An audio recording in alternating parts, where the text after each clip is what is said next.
All right, come on in, everybody. Welcome back to the Tennessee Holler. I am Justin with the Holler, as you hopefully know by now. tnholler.com is where you can find us, at the TN Holler on Twitter and Facebook. And then we, of course, have all these hollers all across the state thanks to your support. So thank you so much for that. We really do appreciate it. And big thanks to Elisa Parker. If you're buying or selling in Middle Tennessee, do it through her. That's a way to support us. We really appreciate her support. Today we have a special announcement that Rep Mike Stewart is coming exclusively to the Holler to announce, and we really do appreciate that. Mike, how are you today, sir? I'm doing great. I'm doing great. And thank you for having me on the holler. It's always great to be here. Absolutely. So, I guess just to tee it up for you, and then I want to let you go ahead and say what you have to say. But, Mike was the Democratic House Dems caucus chair until this session, been in the House for how long? How long have you been in there? I've been in since 2008. I was elected in 2008. All right. So, why don't I just let you take it away and you tell us what you have to say? Sure. Thank you very much. And I appreciate the opportunity to get on the holler. I wanted to just talk to a lot of people all at once, and this is a great way to do that. So thanks for all the work you've done getting all the Democrats and many other folks the news from the legislature. I wanted to announce I'm not running for reelection for the state house. I wanted to do that now because I know there are a lot of great Democrats in my district who may want to consider running, and I wanted to give them time to think about it. I am not losing interest in politics, as you might imagine. I'm still very interested in state politics, and I will continue to serve as a strong Democrat to the extent possible during the time I'm in office, because there are a lot of challenges that we all know about, and I will do everything I can to push back on the terrible policy that particularly the Lee administration is putting forward right now with respect to education. Now, that said, why am I getting out of the House? Honestly, my total energies and my focus have turned to an unprecedented national problem that I never expected to see, which is members of a major party, President Trump specifically, and some, but not all of his supporters, actually challenging America's democratic system. I grew up with most people watching in a United States of America that was just assumed to be the most stable and admired democracy in the world. It never occurred to me that I would ever face a situation where I had a major candidate, much less a sitting president, simply lying about the results of a presidential election, saying that an election was fraudulent when it was not. And then, even up until January 6th of last year, I personally was one of the people who naively thought that once President Biden took office, and particularly after the January 6th riots, that everybody in our nation, Democrat and Republican, would repudiate that behavior, would reinforce the rule of law, would declare President Biden the winner, would respect him as such, and that we would go on with our democracy. Unfortunately, the opposite has happened. What we're seeing is now there are a large number of people, thankfully not a majority, that continue to disrespect President Biden, to continue to, and I don't mean politically, I mean to challenge the fact that he was elected.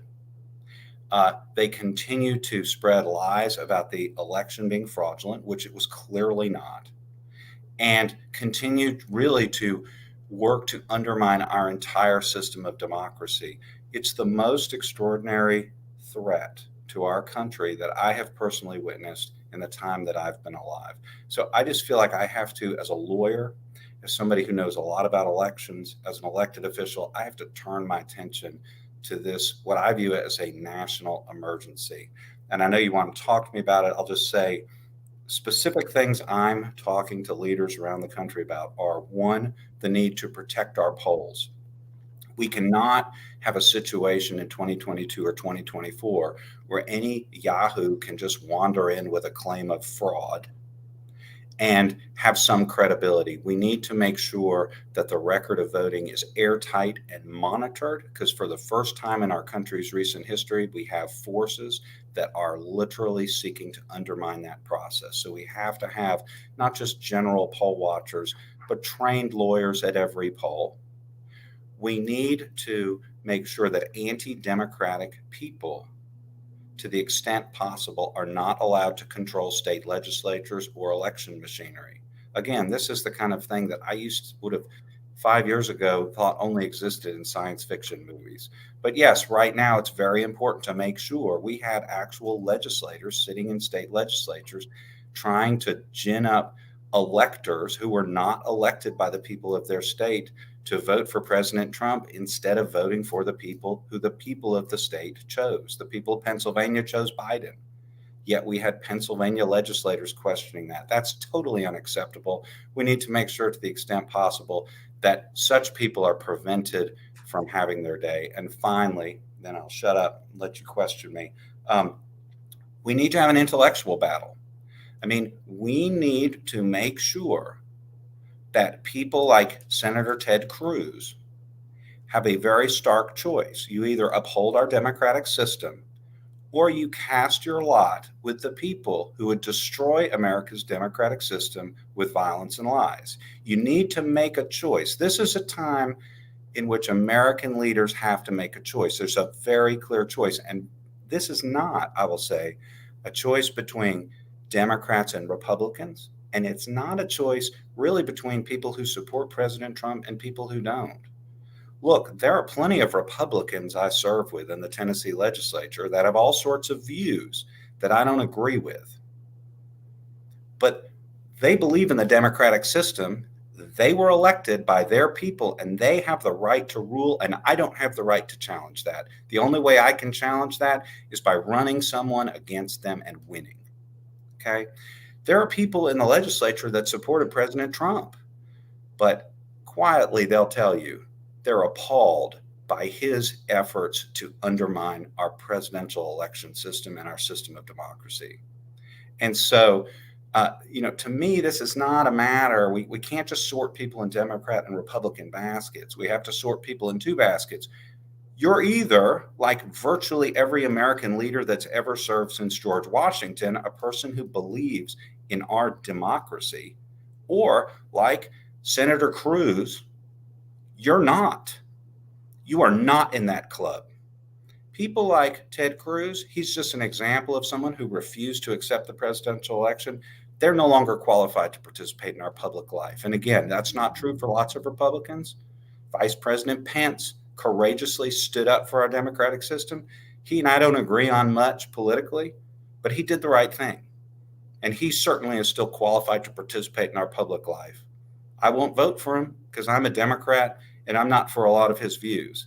But that's the distinction that needs to be drawn. We need to have an intellectual battle in this country. And those people, many of them with fancy degrees and enormous amounts of wealth, those people who are somewhat like the British aristocracy who dabbled in Nazism in the 1930s, who are dabbling with this idea of a non-democratic America, they need to be forced to make a clear choice publicly, because that is just an outrage and frankly something that I never expected for the first 50 years of my life that I would ever see in the United States of America. So, Mike, let me just sum it up for people that are just joining us here. You've just now told us you're not seeking re-election in 2022, and you're drawing a direct line, I think, and hopefully maybe the headlines will reflect this. You are leaving the House to go fight for our democracy. You are leaving to go join this fight to essentially pull us back from the edge nationally as a country, because you feel like it's important to sound the alarm about the state of our democracy. Is that fair? That's fair. That's correct. Yeah. And how do you plan to do that? Well, I plan to do that first and foremost by trying to work with the existing Democratic groups to ensure that we have all the pieces in place. And I'll give you a specific, okay? Right now, I'm trying to organize a group of Democratic lawyer, legislators, lawyers who have participated in state, local, or national politics, particularly focused on the swing states, to act as an information sharing group so we can very quickly assess which states have the best responses to the current crisis and which ones don't. So I'd like to think that within 90 days I'll be able to get back on the holler and talk about having a pretty comprehensive system of lawyer politicians throughout the United States, and in particular in the swing states, to start focusing on these issues, because it's really important. I understand. I talk to a lot of Democrats. I talk to a lot of Republicans, and people are kind of beat down because this is such an unprecedented challenge. We're also unused to it, that people are kind of taken aback, set back on their heels. And we need to kind of get out of that thinking and start, as you always do with a challenge in life, start piecing out the challenge before us and developing a clear strategy moving forward. We kind of know what that means. We know that means protecting the polls. We know that means having people in place to meet any fraud challenge immediately and with enormous intellectual capacity. But I think it will really help to have lawyers who are also elected officials in every part of the country, and in particular the swing states, so that we can share information and make sure that the proper steps are being taken in every area. That's the first concrete step I plan to take. So anybody who watches the holler knows that, we have said repeatedly, it's impossible to be too alarmed about where we are as a country. The path, it's impossible. Yeah. I mean, it's the path to no longer being a democracy is very clear before us. And so I do appreciate that you're sounding the alarm. Oftentimes it feels like Mark Elias is kind of out there by himself fighting all these fights. So I think it is important to have lawyers like yourself out there. And so I do appreciate it. Now I have to ask you a question that I think most people are going to wonder, which is, might it not be easier to fight this fight in a race like, let's say, TN5 running for Congress, where there is no Democrat yet declared? And is that something you've given any thought to? I've given thought to it. I mean, sure, I've had a number of people reach out to me about that race, and it is worth thinking about. I think we all have to figure out what our most effective contribution is going to be. So I'll tell you this. I definitely have talked to people about that. People have reached out to me as recently as yesterday. I'm giving it some thought. I'm not ready on the holler this morning. I'm running Had for to try. TN5, but it's a good point. I appreciate you asking me. Obviously, Congress is one of the places where this, and I don't want to say battle, because we've got to diffuse politics in this country and stop talking about everything in those terms. But this very important discussion will partly happen in Congress. So it's something to think about. I'm not ready to make that decision today. And I do think, what I'm trying to do is figure out what is the best way that I can contribute. I can tell you, you talked about Elias, and he is such a good lawyer and did such a service for our country in these recent election lawsuits. But he's just one person, even with his firm. The fact is, he clearly has shown he's the guy who's got the talent to win these suits. Okay. But the problem is, if we don't have teams of lawyers at every poll in Pennsylvania, well, next time the people that are opposed to democracy won't be a ragtag band. They'll plan, they'll think about it. And if there's a poll that's not covered, guess what? That's where all of a sudden the fraud, quote unquote, will appear. That's why we need to help Elias by creating an airtight record, so that when people say, "Oh, there was fraud in the Pennsylvania presidential election," it'll just be so obviously ridiculous that courts have no choice but to just reject it out of hand. This time, luckily, the Trump folks under Giuliani were so unprepared and so half-baked that they couldn't really get claims together that were effective. But the fact of the matter is, you have many, many prominent lawyers in this country who have not spoken out. You have many prominent Republicans who have not spoken out to support President Biden's election, to recognize that he's a legitimate president. So the point is, it's not just a bunch of yahoos wearing Chewbacca costumes that are threatening our democracy. Those guys were manipulated as part of an overall plan to overturn a presidential election in the United States of America. The most appalling, extraordinary event that I've ever witnessed. And again, if it was just a riot that just got out of hand, that would be one thing. But it turns out that's not what it was. What 1-6 was the tip of a spear held by sophisticated lawyers and President Trump himself. I mean, they were trying to overturn a presidential election. Again, the kind of thing that I thought only occurred in other countries and in bad science fiction movies. So, like you said, we all have to drop what we're doing and focus on this threat. This threat transcends everything else, because if you don't have a functioning democracy, you can't take on global warming. If you don't have a functioning democracy, ask anybody in any other country, civil rights will wither instantly. If you don't have a functioning democracy, your country will start to fail. And I'll give you a thought on that. I'm probably talking too much, but Russia and China are often listed as rivals to the United States of America. They're both autocratic countries. Russia and China, wealth isn't everything, but their gross domestic product per capita is $10,000. Okay, that's what it's like to live in an authoritarian country, because you can't develop Apple computer in Russia, because some Putin-supported warlord will come in and take all your stuff. You can't develop all these great inventions we developed in the United States in China, because you've got the intelligence apparatus watching you every minute of your day, probably arresting some of your best software engineers because they said something on social media. The point is, there's a reason that the United States gross domestic product per person is $65,000 or $63,000, and in China and Russia it's $10,000. Democracy is a moral thing, and whether it makes us rich or poor, we should all be for democracy. But the fact is, America is the most successful country in the world because it's a democracy. So if you lose that, you lose everything. All right. That's why I think we all just got to, for the next 3.5 years, every person in the United States, to the extent they can, needs to turn to this threat, needs to reassert the basic principles put forward since the days of George Washington and Abraham Lincoln, and reestablish the basic ground rules in our nation, and just reflect the fact that President Trump, when he decided to challenge an election fraudulently, stepped outside our normal system of government, and we just cannot go there.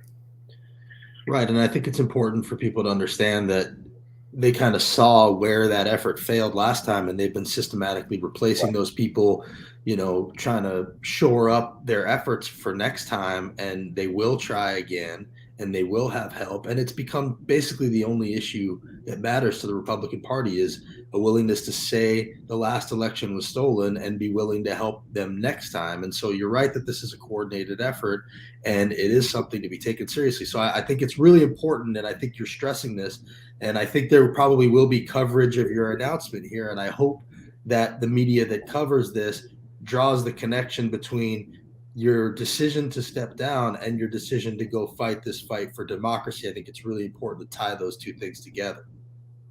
Well, we all have mixed luck with the press over time, so we'll see what gets reported. Right. And I think, I'm trying to get the word out. Again, like you said, there are people even seeing what we face. And again, I guess I would ask, I'm not sure what 7th grade history teacher they had. You know what I mean? Because I thought we all learned the same history. Like, I thought it was just a given that you don't lie about elections. I thought we all thought that if a bunch of people who disagreed with us won the election, that they get to run the show. I have a lot of relatives that are Republicans. They like me, they love me, but they don't vote like I do, and they don't agree with me on a bunch of issues. Well, look, if they elect their representative and my candidate loses, guess what? They're in charge, not me, because it's the United States of America and the people rule, not just some ruler who announces that he or she is entitled. And so the point is, this idea that you actually have serious people now who are who are trying to run for Secretary of State in certain states like Michigan, that I understand are basically refusing to elect the last election result. I mean, that is insane. That is something that 5 years ago would have disqualified any person, Democrat or Republican, from participating in our public life, much less running for office. Not only that, that's their only qualification. Like that's Right. the reason that they've been chosen, is their willingness to do exactly that. So, Their there is this focus, and I just want to add, I crazy. do think there is some sort of, I feel like the fact that Democrats have been in charge of the White House, the Senate, and the House has given people this false sense of security that has acted as sort of a shield for the actions that are being taken at the state level and local levels, and purging election administrators. So, I feel like your sounding the alarm is really important, and doing things like this are important because this stuff is happening, and being in control of those three major, parts of our government is not protecting us from that. That's right. I mean, the fact of the matter is, for example, presidential elections are won in the states. States through their electors send electors up to Washington, and that's our constitutional system. And you can argue about it, but that's how it works. And so each state basically is its own place. And that's why certain anti-democratic forces, I say organized by Bannon and some others, are trying to take over election machinery in those states. Right. And everybody should just step back and think about that for a moment. Okay, look, everybody knows my views on things, but I would never want to take over election machinery so I could win an election unlawfully. All right, I would never do that. That's because that's illegal, it's wrong, and it's totally un-American and unpatriotic. I've had lots of disagreements with Glenn Cassida, over the years. All right. That's But surprising to hear. yeah, one or two. But the point is, he was elected. I would never consider going into Williamson County and trying to tinker with the election machinery of Williamson County to get a different outcome, because I don't want to win an election if I don't win it fairly, because that's what being an American means. The idea that people who should know better are publicly either agreeing with or standing by and watching these folks who are denying the recent presidential outcome, who are still making these bogus claims of fraud, discredited by everybody who has looked at them. It's just the most outrageous thing in the world. It's just incredible. And people that are doing that are not qualified to participate in our public life. So, Mike, I just want to turn to, before I appreciate you giving us all this time. I just want to turn to the announcement you're making here. Again, you're not running for reelection. You were leaving the House. What would you say to whoever's coming behind you about your time there? What would be some advice you would give to whoever is going to run to fill this seat?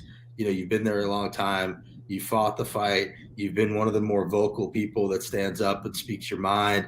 There seems to be, I'll just give you my sort of perspective. There seems to be this kind of general battle between, speaking up and fighting the fight, and also, kind of playing nice with the people that you're trying to work with, understandably, sometimes less understandably other times. But like, how would you suggest someone navigate that, having been there as long as you have? Here's what I would suggest. First of all, of course, I'm not in the, I don't know if there is one, but if there's a play nice school, I'm probably not in it. I do think in the minority, your number one contribution that you can make is challenging the missteps of the majority. Right now, we have a governor who's trying to, I think, essentially defund the public school system. And there's not a compromise that can be made there. You just have to fight. And so I would say get with Gloria Johnson and the other folks who are fighting that fight, find out the game plan, and get engaged. Because I think at the end of the day, people elect us at the state level to represent those values, to represent teachers, to represent public schools, and to do so very vocally and aggressively. Now, that said, I would say in Tennessee, we've stayed away from really the dangerous Washington politics of degrading and disrespecting our opponents. So I hope that over the years, I've been very critical of many Republicans and many Republican policies, but I have never challenged the right of lawfully elected officials to rule and to make their case. And we've got to keep that in Tennessee. We've got to keep our, the fact of the matter is, as I often tell people, if you have a complaint with what the Tennessee legislature is doing, your complaint is mostly with the people of Tennessee, because the Tennessee legislature is still a democratic institution that I think largely reflects the will of the people. And so I would like to think that I've been an aggressive advocate, but at the same time, I respect the people that are elected, whether Democrat or Republican, and I'll always do that. Because again, it's a democracy. The people run this show. And to give a specific example, or give specific examples, many times in the legislature, I have talked to people who have very different districts, particularly very rural districts, and they have brought to me perspectives which, frankly, I just never would have known, about why things were critically important to them in particular bills. Democracy works. It makes for better policy over time. I know there are a lot of policies I've opposed that have been enacted, okay, because I'm a Democrat and Tennessee has trended Republican. I don't like that.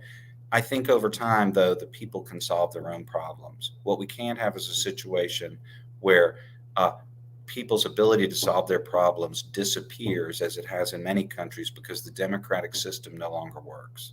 The only thing I would push back on a little bit there, and I don't think you meant it this way. Away. Yeah. Well, I think to some extent it's absolutely true. People send these people up there; they must approve of what they're doing to some extent. Right. But I think we just saw that Phil Williams report about $60 million a year getting spent to woo them. There's a lot of policies that I know you support that have public support, majority support, whether it be Medicaid expansion, whether it be, medicinal marijuana, the list goes on, that would reflect the will of the people more, but they don't reflect the will of the special interests. So, I guess I would ask, has it been difficult being up there, knowing that a lot of the things you guys are fighting for actually are popular in Tennessee, even in the rural places that you're talking about, but you can't get them through because there's this other presence up there? I would say this. I would say two things. First of all, just polling or just public opinion surveys don't tell you the will of the people in a republic, because those legislators weigh, people want some things a lot and they will want some things just very generally. Sure. Okay. And so, a lot of things that we say are popular have deep opposition by some people, and that balances out. Okay, like the marijuana debate is in that category. So a lot of times when the Tennessee legislature isn't doing what I want, it's not because of special interests. It's frankly because large numbers of powerful and important Tennesseans, not necessarily rich ones, just people who have a voice, voters, oppose it. That said, you're right. Sometimes special interests have their way, but I will tell you this. I think the Tennessee legislature is still like legislatures have been through without our history, which is, special interests can have their day, but they can also get swept aside when the people get focused enough. Unfortunately, and I've been, perhaps my greatest disappointment in the legislature is that we were not able to pass Insure Tennessee. We were not able to expand Medicaid. That's crazy. It's stupid. And that's not good. And it's disappointing to me that we have not been able to do that. And certainly that would help Tennesseans, and it's a terrible policy. That said, I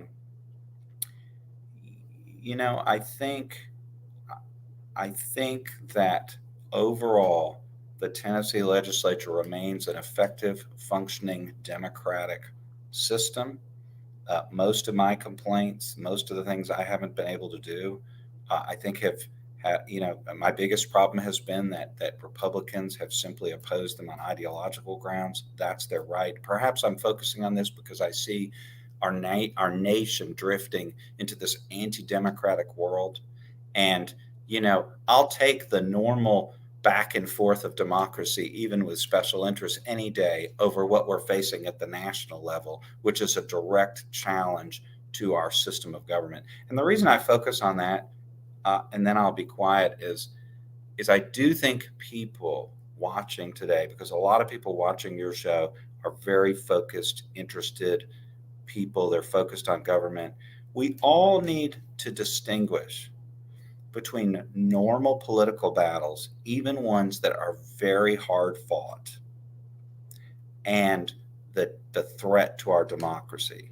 Look, everybody knows, or many people know, I've picked up an assault rifle and, tried to sell it at a lemonade stand to show people how crazy it is we don't have gun background checks, right? I feel strongly about that, and it's stupid we haven't done that. But there are people that are against me. That's a very important discussion. It's a critical discussion to have. I think I'm going to win over time, but that is a political debate. That is the kind of debates we've had in our democracy for its entire history. We have not had debates about whether somebody won a presidential election based on bogus fraud claims made up out of thin air. That's a new thing. And we all have to recognize we are not living in a normal situation right now. We are living in a situation of extraordinary peril for our democracy. And you've got to sort those things, because we're always going to be winning and losing these political battles, even important ones. That happens in good functioning democracies. But that's different from the threat we're facing now. And every thoughtful person has to start thinking about our situation today as unprecedented. We have to recognize we're facing a grave threat to our country, and we have to deal with it very directly and forcefully. Mike, thanks for coming on here. Just as a final thought, if you wanted to say anything to your district that's been sending you up there for so long, and then I'll let you go. Thank you so much. Yeah, I have loved serving the district. One great thing about the district is I get to talk to all sorts of great people. Many of them call me on my cell all the time, and I get to talk to you. I've walked to many, certainly a couple thousand houses in the district over the years, probably more than that. And it has just been the greatest honor of my life to represent the 52nd District. I've never had a day when I didn't enjoy doing it. I've never met a voter, even the ones that were against me, and there have been a few of those, some very vocal, but I've never met a voter who I didn't enjoy. I've probably never met a voter who wasn't serious and focused and trying to make the world a better place. And I leave with great confidence in the people of the 52nd District, and really the people of the country. We're facing a difficult situation right now, but it's going to be an aberration. We're going to get through it with good leadership. We're going to win. America always ends up on the right side of history, but we're going to have to work hard to make that happen, because we're in one of those very difficult situations where we all have to get up and put our back into solving this very significant problem that we're facing. So thank you all for listening. I appreciate it. Thanks, Mike. I appreciate you coming on here doing this on the holler. And, You bet. If you do decide to run for Congress, you let us know then too, okay? I will definitely let the holler know what I'm doing. Thank you. All right. Thanks, Mike. Take care. So that's Representative Mike Stewart, Democrat from Nashville, who was the caucus chair as recently as last session and has decided that he is not seeking re-election in 2022. Kind of him to come on here and say that exclusively on the holler. We appreciate you guys following along. My 2 cents, Mike has been one of the louder voices in there, always comes prepared, always seems to have good talking points. So it's going to be a loss for the Democrats. Hopefully somebody strong in that district can, step up and run to replace him and come and bring the thunder in there, because it's really important to have people that are willing to stand up and say what needs to be said, even though they are the super minority. Those talking points are important. There's no better place to educate people from than the floor of the House and the Senate and in committee meetings. And again, in case you missed the beginning, he's leaving to go take on the fight to essentially save our democracy, which, you know, everybody needs to be focused on right now. So hopefully the coverage of this announcement will connect it to his decision to go fight that fight, because that's an important one. And, you know, we are pretty perilously close to the edge when it comes to that. We've been saying it on the holler, and Mike's saying it too. So appreciate, again, Mike coming on here. Appreciate what he's done. Appreciate you guys watching. See you next time.